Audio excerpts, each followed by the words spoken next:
Bona tarda, a l'informatiu esportiu setmanal on repassem l'actualitat esportiva del municipi. Els hi parla Àlex Esports.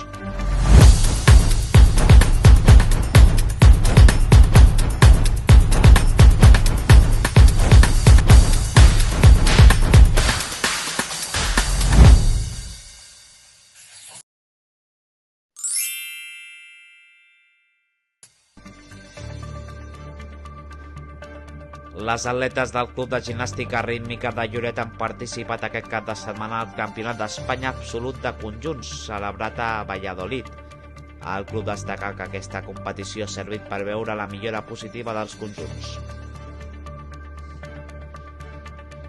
En el futbol, la categoria sub-9 de la Blanca i Blava deixa un 3-1 contra l'Hostalric, mentre que la seva categoria sub-11 deixa un 5-1 contra el Palafolls.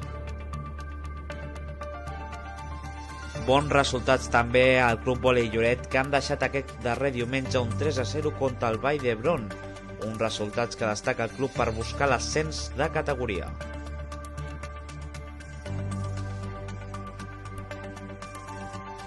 Després de les continuades derrotes, el Club Hoquei Lloret ha liderat una victòria d'un 3-2 contra l'Igualada, un partit ajustat però que als seus últims 2 minuts de represa va poder marcar el seu jugador Hugo Laguna, així marcant la victòria contra l'Igualada.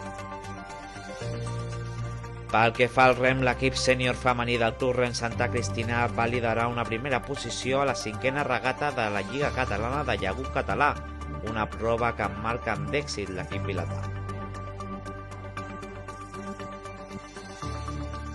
I la lloretenca Alfonsina Pepa ha liderat aquest diumenge a la 3a posició femenina a les 24 hores d'Ultrafons de Barcelona, un repte que destaca l'atleta d'èxit. I fins aquí l'informatiu. Els recordem que la pròxima setmana no tindrem informatiu esportiu i a tots els aspectes, bones festes.